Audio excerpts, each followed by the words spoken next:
പഴയ നിയമത്തിലെ പൂർവ്വപിതാവായിരുന്ന ജോസഫിൻ്റെ ജീവിതത്തെക്കുറിച്ചാണ് നമ്മൾ ധ്യാനിക്കുന്നത്. ജോസഫിൻ്റെ ജീവിതത്തെ ഓർമ്മിച്ചെടുക്കുമ്പോൾ ആ വ്യക്തി ജീവിതത്തിന് കൊടുക്കാൻ സാധിക്കുന്ന ഏറ്റവും മനോഹരമായ വിശേഷണം തിന്മയോട് വിട്ടുവീഴ്ച ചെയ്യാത്തവൻ എന്നുള്ളതായിരിക്കാം എന്ന് വിചാരിക്കുന്നു. തിന്മയോട് വിട്ടുവീഴ്ച ചെയ്യാത്ത പഴയ നിയമത്തിലെ ജോസഫ്. ഉൽപ്പത്തി പുസ്തകത്തിൻ്റെ 37ഉം 39ഉം അധ്യായങ്ങളെ കേന്ദ്രീകരിച്ചാണ് ജോസഫിൻ്റെ വ്യക്തിത്വത്തിൻ്റെ സവിശേഷതകളെ ധ്യാനിക്കാൻ നമ്മൾ ശ്രമിക്കുന്നത്. ഉൽപ്പത്തി 37 ഗ്രന്ഥകാരൻ പരിചയപ്പെടുത്തുന്ന ജോസഫ് എല്ലാം നഷ്ടപ്പെട്ടവനാണ്. വീട് നഷ്ടപ്പെട്ട, കുടുംബം നഷ്ടപ്പെട്ട, അപ്പനും അമ്മയും സഹോദരങ്ങളും നഷ്ടപ്പെട്ട, എന്തിന് സ്വന്തം വസ്ത്രങ്ങൾ പോലും നഷ്ടപ്പെട്ട ഒരു ജോസഫ്.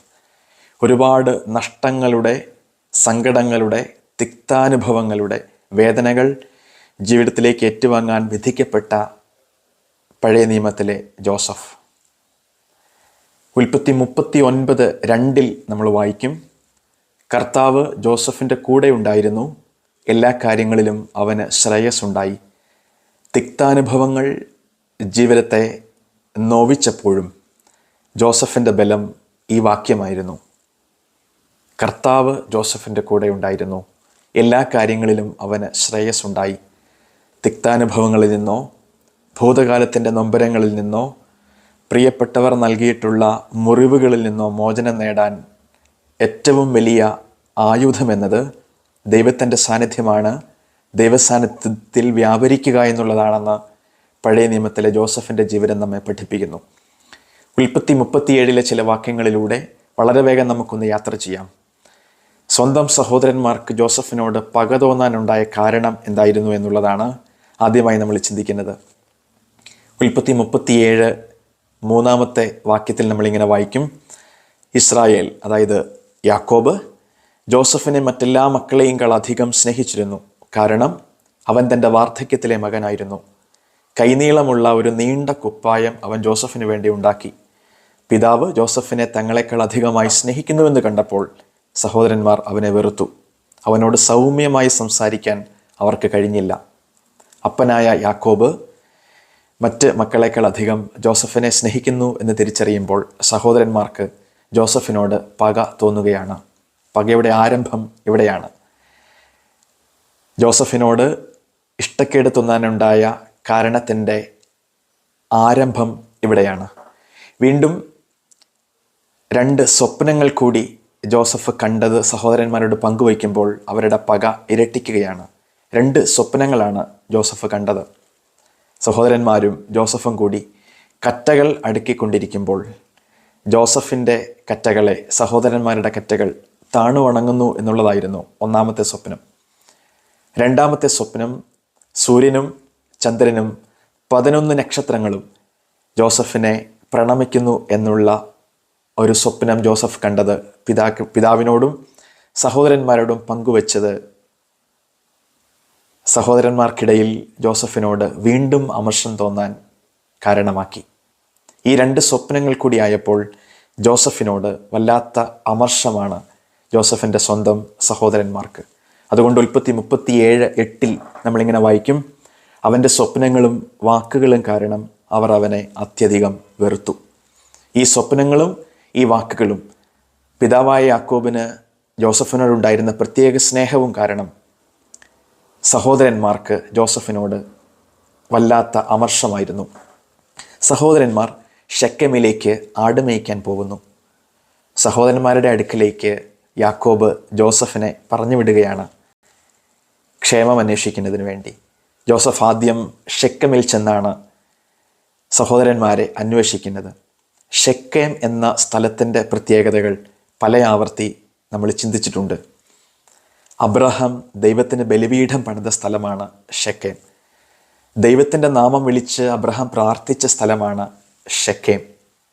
യാക്കോബ് അന്യദേവ വിഗ്രഹങ്ങൾ കുഴിച്ചുമൂടി ഇല്ലാതാക്കിയ ഇടത്തിൻ്റെ പേരാണ് ഷെക്കേം.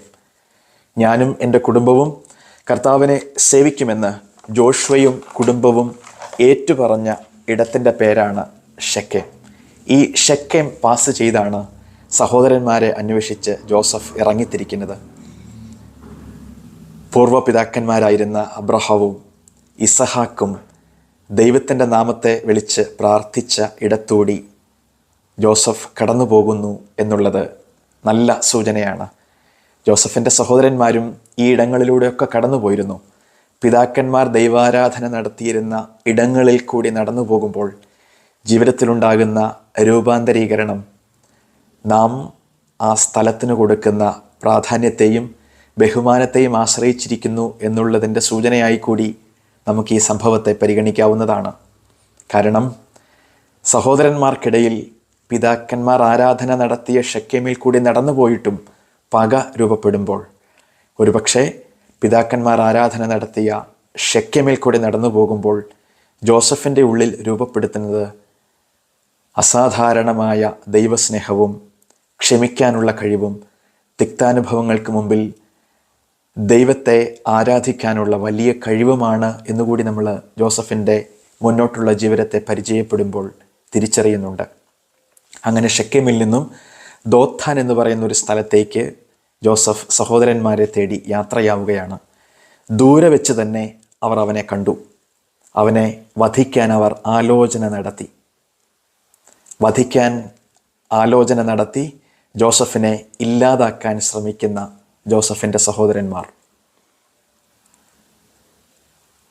കുഴിയിലെറിഞ്ഞു കളഞ്ഞ് കാട്ടുമൃഗം ആക്രമിച്ചുവെന്ന് പിതാവിനോട് പറയാനാണ് അവരാദ്യം പദ്ധതിയിടുന്നത്. അപ്പോൾ റൂബനാണ് പറയുന്നത്, ദേഹോപദ്രവം ഏൽപ്പിക്കാതെ അവനെ നമുക്ക് ഈ കുഴിയിൽ എറിഞ്ഞു കളയാം. റൂബൻ്റെ പദ്ധതി അവനെ രക്ഷിച്ച് പിതാവിനെ ഏൽപ്പിക്കുക എന്നുള്ളതായിരുന്നു. അവരൊരുമിച്ച് സഹോദരനെ കിണറ്റിൽ തള്ളിയിട്ടിട്ട് ഭക്ഷണം കഴിക്കുകയാണ്. അപ്പോഴാണ് ഇസ്മായിലരുടെ ഒരു യാത്രാ സംഘം ആ വഴിയെ കടന്നു വരുന്നത്. യൂദ പറയുന്നു, അവനെ ഉപദ്രവിക്കേണ്ട, അവൻ നമ്മുടെ സഹോദരനാണ്. അങ്ങനെ 20 വെള്ളിക്കാശിന് സ്വന്തം സഹോദരന്മാരാൽ ജോസഫ് ഇസ്മായേല്യർക്ക് വിൽക്കപ്പെടുന്നു. ഈജിപ്തിലെ തിക്താനുഭവങ്ങളുടെ കണക്കാണ് 37-ാം അധ്യായം മുഴുവൻ. സഹോദരന്മാർ കൊടുത്ത വേദനകൾ എല്ലാം നഷ്ടപ്പെട്ടവൻ. പക്ഷേ 39-ലാണ് ജോസഫിൻ്റെ സ്വഭാവത്തിൻ്റെ ശുദ്ധി, സ്വഭാവശുദ്ധി, വിശുദ്ധി, വ്യക്തിത്വത്തിൻ്റെ നന്മ നമ്മൾ കണ്ടെത്തുന്നത്. ഈജിപ്തിലെ ഫറവോയുടെ ഉദ്യോഗസ്ഥനായ കാവൽപ്പട നായകനായ പൊത്തിഫറാണ് ജോസഫിനെ ഇസ്മായേല്യരുടെ കരങ്ങളിൽ നിന്നും വിലയ്ക്ക് വാങ്ങുന്നത്. 39:2 നമ്മളിങ്ങനെ വായിക്കും, കർത്താവ് ജോസഫിൻ്റെ കൂടെ ഉണ്ടായിരുന്നു, എല്ലാ കാര്യങ്ങളിലും അവന് ശ്രേയസ്സുണ്ടായി. ഇസ്മായേല്യരുടെ കരങ്ങളിൽ നിന്നും തന്നെ വിലയ്ക്ക് വാങ്ങിയ ഈജിപ്തുകാരൻ്റെ വീടിന് പോലും ജോസഫിൻ്റെ സാന്നിധ്യം അനുഗ്രഹമായി മാറുകയാണ്. ഉൽപ്പത്തി 39:5 നമ്മൾ വായിക്കും, ആ ഈജിപ്തുകാരൻ വീടിൻ്റെ മേൽനോട്ടവും തനിക്കുള്ള എല്ലാറ്റിൻ്റെയും ചുമതലയും ജോസഫിനെ ഏൽപ്പിച്ച നാൾ മുതൽ ജോസഫിനെ ഓർത്ത് കർത്താവ് അവൻ്റെ വീടിനെ അനുഗ്രഹിച്ചു. അവൻ്റെ വീട്ടിലും വയലിലുമുള്ള എല്ലാറ്റിൻ്റെയും മേൽ കർത്താവിൻ്റെ അനുഗ്രഹമുണ്ടായി. ഈജിപ്തുകാരൻ്റെ വീടിന് പോലും ജോസഫിൻ്റെ സാന്നിധ്യം അനുഗ്രഹമായി മാറുകയാണ്. ഒരുപാട് തിക്താനുഭവങ്ങൾ നേരിട്ട, സഹോദരന്മാരാൽ ഉപേക്ഷിക്കപ്പെട്ട, സഹോദരന്മാരാൽ പൊട്ടക്കിണറ്റിൽ എറിയപ്പെട്ട, 20 വെള്ളിക്കാശിന് ഇസ്മായില്യർക്ക് വിൽക്കപ്പെട്ട ജോസഫ് അനുഗ്രഹമായി മാറിയെന്നാണ് വിശുദ്ധ ഗ്രന്ഥം നമ്മെ പഠിപ്പിക്കുന്നത്. അതിൻ്റെ കാരണമാണ് ഉൽപ്പത്തി 39:2. കർത്താവ് ജോസഫിൻ്റെ കൂടെ ഉണ്ടായിരുന്നു, എല്ലാ കാര്യങ്ങളിലും അവന് ശ്രേയസ്സുണ്ടായി. ചുറ്റുമുള്ള മനുഷ്യർ, അതാരുമാവട്ടെ, പ്രിയപ്പെട്ടവരാണെങ്കിൽ കൂടി തിക്താനുഭവങ്ങൾ സമ്മാനിക്കുമ്പോൾ, നമുക്കെതിരെ തിന്മയുടെ സാഹചര്യങ്ങൾ ജീവിതത്തിൽ രൂപപ്പെടാൻ സാധ്യതയുള്ളപ്പോഴും കർത്താവ് കൂടെ ഉണ്ടെങ്കിൽ ശ്രേയസ്സുണ്ടാകുമെന്നുള്ളതിൻ്റെ ഏറ്റവും മനോഹരമായ പാഠമായി പഴയ നിയമത്തിലെ ജോസഫിനെ പരിചയപ്പെടാവുന്നതാണ്. ആമേൻ.